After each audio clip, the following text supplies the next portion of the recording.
Hi there, welcome to my channel. This is Cusp of Beauty Tarot. I'm here to do a cusp reading for Pisces-Aries. And actually, before I do a quick read, I thought I would tell you a little bit more, just a little bit more about your sign, Pisces-Aries, which is March 19th to 24th generally.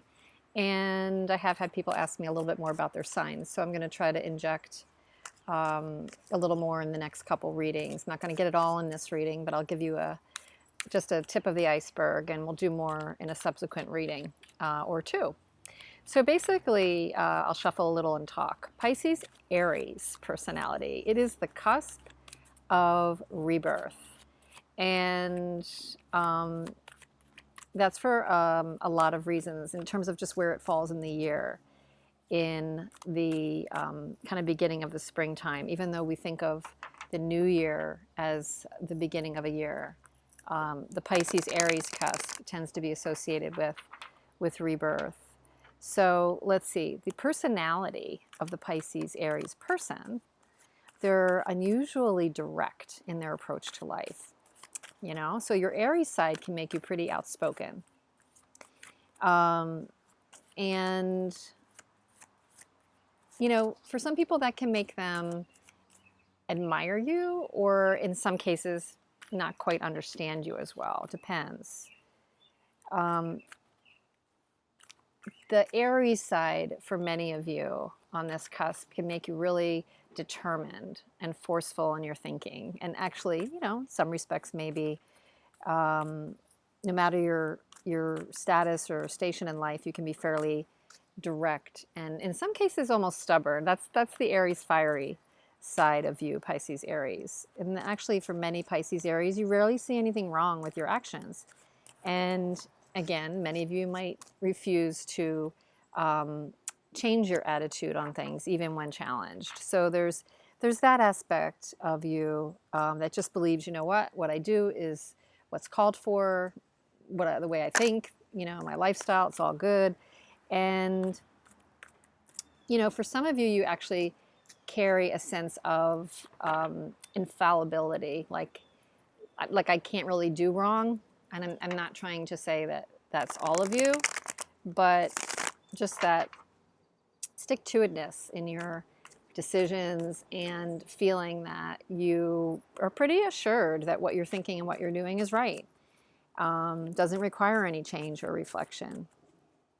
So we do know, and you know, we talk about this, that every cusp has challenging aspects. We do know that because we're all cuspers having two sides of a coin that are part of our personalities. So trying to reconcile that is not, you know, it's not always an easy thing. So we're always kind of being influenced by two very different adjacent signs. And what's very interesting about Pisces-Aries is you're combining that watery Piscean side, which can be sensitive, you know, and have deep emotion and all of that, with that fiery side of Aries, which have traits of taking action and being willful. And, you know, because of those two kind of not being as aligned with each other, they're actually kind of very different elements in that regard. It can be puzzling to other people, you know, that mixture of passive and active, doing and being. And yeah, so that can just be really challenging for people dealing with you. You can be dreamers, but doers, you know, and yet that dreamy side of you can make it challenging for you to have that earthly stability.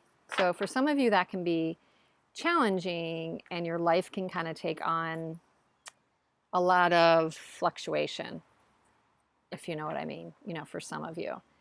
So those who actually do get to know you, once people get to know you better, they learn to try not to look at, you know, the motives behind the things you do or overanalyze you. And, you know, truth be told, the Pisces-Aries just doesn't really want to be analyzed. Pisces-Aries doesn't want to overly self-reflect or overly be criticized or analyzed. In fact, it's kind of a sensitive area. For those of you on the Pisces-Aries cusp, or if you know someone, they can be pretty sensitive to criticism. And yeah, that can just be a big challenge for them. and yet they should try to stay objective about what they do and who they are. It would be good for them. So additional advice for Pisces Aries would be, just to learn to be patient. That's an important task for Pisces Aries. Develop social skills through working alongside of others, not, try not to be as stubborn or indignant about your ways. Try to work alongside of others and try to curb your impetuous side, that Aries flare-up side that, can sometimes come into play. Weigh your alternatives and consider the consequences before speaking. So a little, again, less impulsive, less impetuous would be useful. And just self-reflect. So, if you're already here, you're probably somebody who is somewhat self-reflective. So that's a good thing. Self-reflect, get to know yourself better is definitely a good thing for Pisces Aries. As far as attractions, like a lot of cusp signs, Pisces Aries is attracted to other cusp signs. We tend to be as cusp signs. We hit it off with those that are having dueling aspects to them. And for Pisces Aries, they're particularly attracted to Libra Scorpio, which is late October 19th to 25th, and Taurus Gemini, which is May 19th to 24th. So those are some hints for you, and we can get into more with the next reading, okay? So let's just do a quick read and pull some tarot for you and see where you are and a person that you are thinking about is, okay?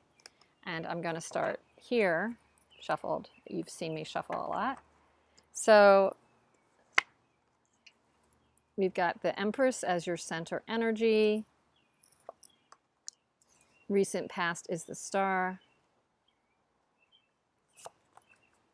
Future is the Sun. What's on your mind is the Ace of Wands. And at the base is the High Priestess. Interesting. All these majors. And the person that you're dealing with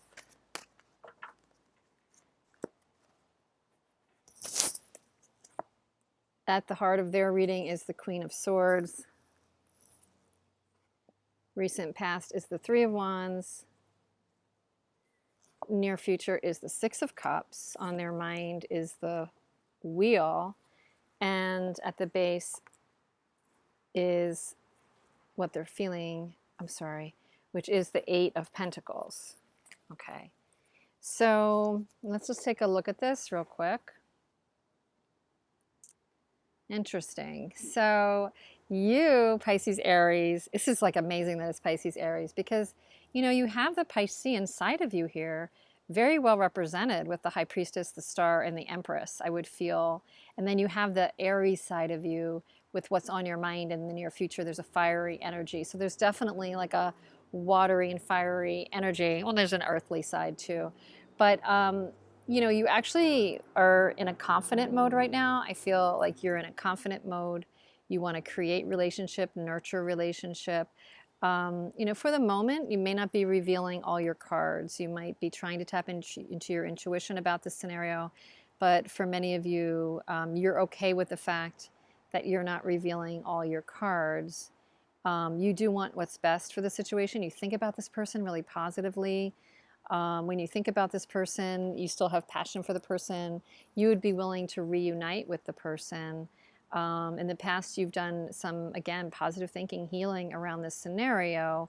Don't know that you've altogether revealed your cards in some respects. Some of you out there that this might be resonating with have the feelings, have done some healing, want to maybe reconcile, but even if you're thinking positively about this or have these feelings, I don't know that you've fully expressed. You're hoping an offer will come in from the other person and that maybe you wouldn't have, to be the first person to reveal your feelings. At the heart of the matter, they're more logical. The person, Queen of Swords, this person is more logical. They're trying to kind of have a balanced view, be a bit more in control, and be a bit more logical about this. They have been assessing where their opportunities are. Maybe they're busy at work, Eight of Pentacles. They are thinking about should they keep working at this. I think in their mind, though, they're feeling that this is definitely a fated relationship. They could be feeling this is a soulmate relationship, but for that reason, I feel like for a lot of the people, you might be dealing with somebody who would be thinking a bit of whatever will be, will be. That they don't have to actively pursue this, that it's kind of like if it's a meant to be, it'll be. But they're feeling some good feelings around it, and they're actually also feeling some nostalgic and sentimental feelings around this. So I do have to say, I'm going to pull one more card on their side and one more on your side. But my initial impression is this is actually a really positive reading. It really actually is Pisces-Aries. So for this period, and I would say it's give or take a couple weeks, this is a timeless reading, but for whenever you're watching, it is perfect. Your person could also be holding back, could be rationalizing and assessing their life. What do they want to put energy into? What should they not? What stays in their life? What should be cut out? What's in their best interest? They feel the connection. They absolutely, it's undeniable. But at the same time, it's a little windy here. At the same time, they're reminiscent. They feel it's a soulful connection. Let's see what the final card is for you and a final card for them as far as what could happen next. What could happen next on your side? It's hard to say. This is actually really, again, a positive reading. The Seven of Cups. So you're still a little bit confused. You're still thinking from the fantasy side of this. That could be your Pisces side. You're hoping for the best. You might have options, besides this person, but I really don't feel that. I think it's more you're attaching to the positiveness that you've experienced with the person in the past. Hopeful, wishing, sun. It's on the sun of like the future next thing is like looking at the positive side of this. Maybe you need to be a little more realistic, like their Queen of Swords for some of you. Maybe you're kind of only remembering the positive, and you just need to have a balanced approach. I would say it's very healthy to have a balanced approach. Pisces, Aries. And on their side, ooh, wow. Two of Cups. Interesting. I knew this was a crazy positive reading. So I think there's a little indecision on their part. I do. I think they're kind of going to let the universe have at this a little bit. But there is confirmation for me with the Six of Cups and the Two of Cups that they definitely feel this is a soul connection. And the Wheel, they feel this is karmic and a soul connection. And you feel positive and you have wishful thinking around this. I don't know that you've been revealing your feelings. If there could come a time in the near future for you two to connect, it might require one of you to give first to see what's going to happen here. I tend to think your person's more reflective and less active. And I also think, there's an element of you that's a little bit more reflective and less active. So this is definitely going to be interesting to see what happens in this time frame, if there's going to be. These are very strong energies on your side, between the Star, the Empress, and the Sun, and the High Priestess. Those are major kind of universally guided energies as major arcana. So on their side, they only have the Wheel, which is an important one, but you have literally 4 out of 6. They do have warm feelings for you. They're balancing it with their Queen of Swords, which is trying to be practical. Okay, so I don't know how this is going to go. Only you know how this is going to go for you and how this unfolds with this person. Let me know if any of this resonates or if you like the reading. Please give it a thumbs up. And I'll see you next time. And we'll reveal a little bit more about Pisces, Aries in the next couple readings at some point soon. Thanks. Take care.